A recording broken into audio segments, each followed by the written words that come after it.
സംസ്ഥാനത്ത് വീണ്ടും ആശങ്കയായി നിപ വ്രണം. കോഴിക്കോട് ചികിത്സയിലായിരുന്ന 14 വയസ്സുകാരനാണ് മരിച്ചത്. ഇന്ന് പരിശോധിച്ച 7 സാമ്പിളുകൾ നെഗറ്റീവ്. 330 പേർ സമ്പർക്ക പട്ടികയിലുമുണ്ട്. 101 ഹൈറിസ്ക് കേസുകളുണ്ടെന്നും ആരോഗ്യമന്ത്രി അറിയിച്ചു. പൂനെയിൽ നിന്നുള്ള മൊബൈൽ ലാബ് നാളെയോടെ എത്തുമെന്നും മന്ത്രി വീണ ജോർജ് പറഞ്ഞു.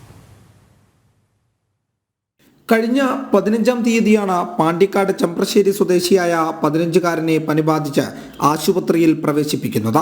പിന്നീട് കോഴിക്കോട്ടെ സ്വകാര്യ ആശുപത്രിയിലേക്ക് മാറ്റി.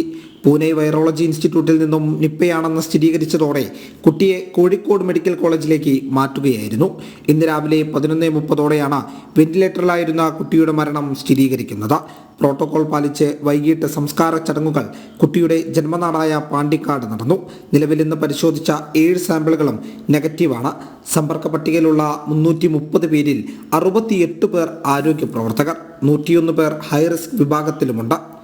ഇന്ന് 7 പേരുടെ സാമ്പിളുകളാണ് പരിശോധിച്ചത്.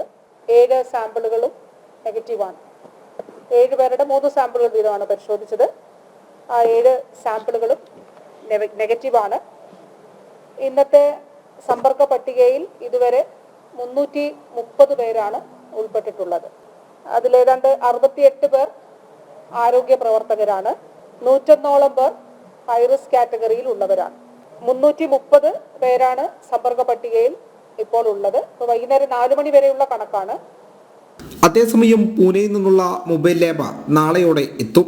കേന്ദ്ര സംഘവും നാളെ എത്തുമെന്നാണ് സൂചന. പാണ്ടിക്കാട് ആനക്കയം ഗ്രാമപഞ്ചായത്ത് പരിധികളിൽ നിയന്ത്രണം തുടരുകയാണ്. മാസ്ക് നിർബന്ധമാക്കാനും ആൾക്കൂട്ടം കൂടരുതെന്നും നിർദ്ദേശമുണ്ട്. രാവിലെ 10 മുതൽ വൈകിട്ട് 5 വരെ മാത്രമേ കച്ചവട സ്ഥാപനങ്ങൾക്ക് തുറന്നു പ്രവർത്തിക്കാൻ അനുമതിയുള്ളൂ.